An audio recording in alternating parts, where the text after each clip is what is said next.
রাজনীতির মাঠে কবি কাজী নজরুল ইসলাম। রাত পেরুলেই ত্রয়োদশ জাতীয় সংসদ নির্বাচন। অনেকে জিতবেন, অনেকে হারবেন, অনেকের জামানত বাজেয়াপ্ত হবে।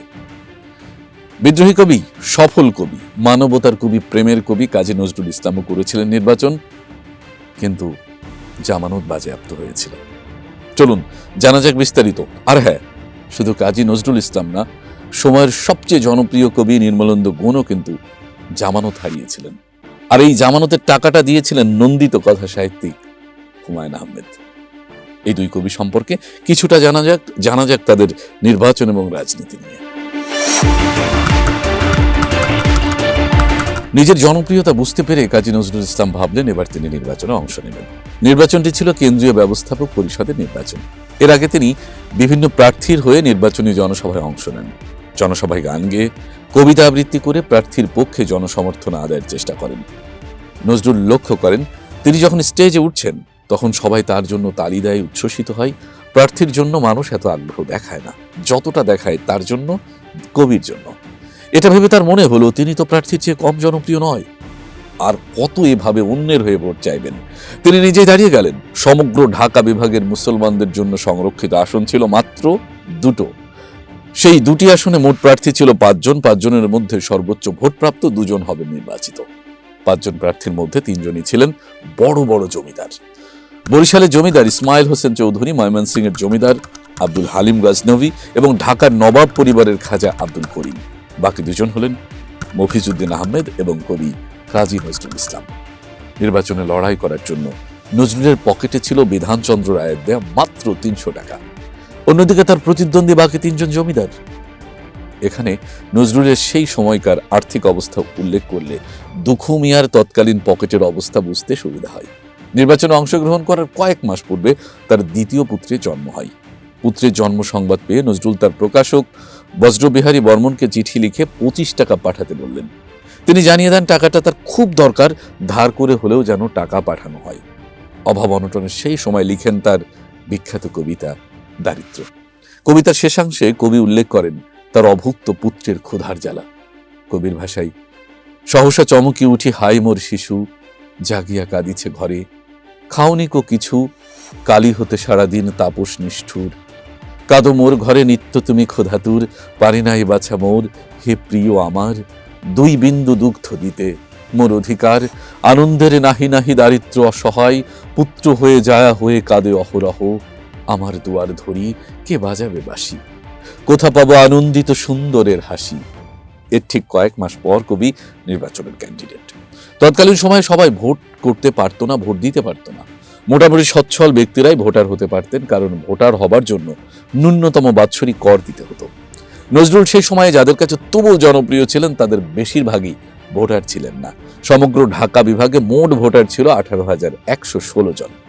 কাজী নজরুল ইসলামের দরকার ভোট, ভোট, বিশেষভাবে বললে মুসলমানদের ভোট।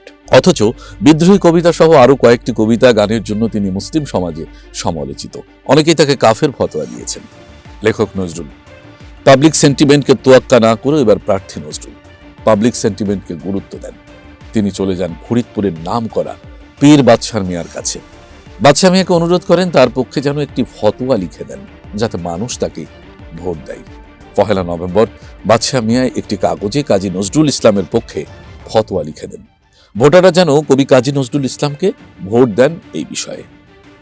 কাজী নজরুল ইসলামের নির্বাচনী প্রচারণায় সঙ্গ দেন পল্লীকবি জসিমউদ্দিন। বাংলা সাহিত্যের 2 শ্রেষ্ঠ কবি নামলেন নির্বাচনের প্রচারণায়। কাজী নজরুল ইসলাম জসিমউদ্দিনকে বললেন, ঢাকায় আমার শতকরা 99% ভোট পাবো, ফরিদপুরে তোমার এলাকায় কয়েকটা ভোট পেলেই কেল্লা ফতে আমি জিতে যাব। বুঝলেন অবস্থা? ঠিক এই মুহূর্তে অনেকেই বলছে শতকরা 99% ভোট পাবে। 2 কবি মানুষের বাড়ি বাড়ি যে নির্বাচন ক্যাম্পেইন শুরু করলেন, মানুষের চা অফার করত। আর নজরুলের নীতি ছিল চায়ে কোনো না নেই। নির্বাচনী প্রচারণায় কাজী নজরুল ইসলাম একদিনে 72 কাপ চা খান। জনসমর্থন আদায়ে 2 জন ফরিদপুরে তমিজউদ্দিন খানের বাড়ি যান। সেখানে একজন বলে উঠল, আপনি তো কাফের, আপনাকে ভোট দেব কেন? তখন নজরুল একটা একটা করে আবৃত্তি করেন তার কবিতা। যখনই মহররম কবিতাটি আবৃত্তি করেন তখন সেই অভিযোগকারী কেঁদে দেয়। নির্বাচনের দিন জসিমউদ্দিন নজরুলকে একটি কৌশল বলেন, আপনি একটি ভোট কেন্দ্রে বসে থাকুন, মানুষ ভোট কেন্দ্রে যাওয়ার সময় আপনাকে দেখতে পাবে, আপনার কথা মনে পড়বে, আপনাকে ভোট দেবে। নজরুল জসীমউদ্দিনের কথা মতো ঠিকই ভোট কেন্দ্রে বসে পড়লেন। যেই কবি আত্মবিশ্বাসের সুরে বলেছিলেন ঢাকায় ৯৯% ভোট পাবেন, নির্বাচনের ফলাফল দেখে সেই কবির চোখ কপালে উঠে গেল। নির্বাচনের ফল ছিল অকল্পনীয়। ইসমাইল হোসেন খান চৌধুরী পেয়েছিলেন ৬,০৬১ ভোটে, তিনি বিজয়ী। আব্দুল হালিম গজনবী ৫,৭৬৯ ভোটে বিজয়ী। আব্দুল করিম ২,০৪৩ ভোট পেয়ে পরাজিত। কাজী নজরুল ইসলাম ১,০৬২ ভোট পেয়ে জামানত বাজেয়াপ্ত। মৌলভী মফিজউদ্দিন আহমেদ ৫২০ ভোট পেয়ে জামানত বাজেয়াপ্ত।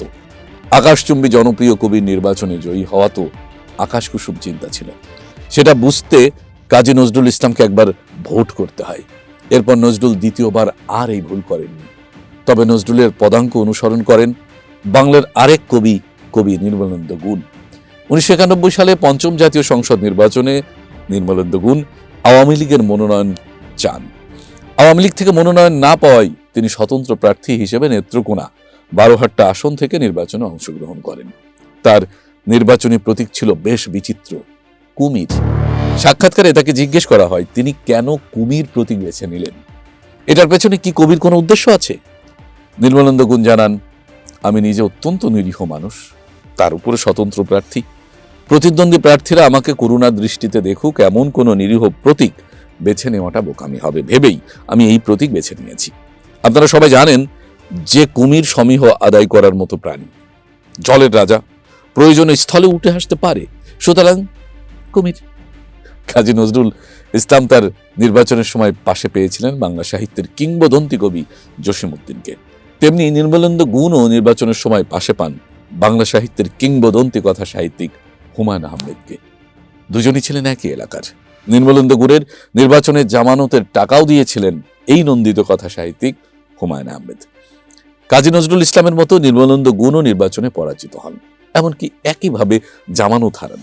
নির্মলেন্দু গুণ মোট ভোট পান ১,২৪৯টি। বাংলাদেশের ইতিহাসে সম্ভবত কোনো বিখ্যাত কবি কোনো নির্বাচনে জেতেননি। তবে রাষ্ট্রপ্রধান হবার পর কবি হবার ঘটনা ঘটেছে। জেনারেল এরশাদ ৯ বছর বাংলাদেশের রাষ্ট্রপতি ছিলেন। সেই সময় প্রতিদিন পত্রিকার প্রথম পাতায় তার লেখা কবিতা প্রকাশিত হতো। এমন কবিভাগ্য পৃথিবীর অন্য কোনো কবির ছিল কিনা বলা খুব মুশকিল।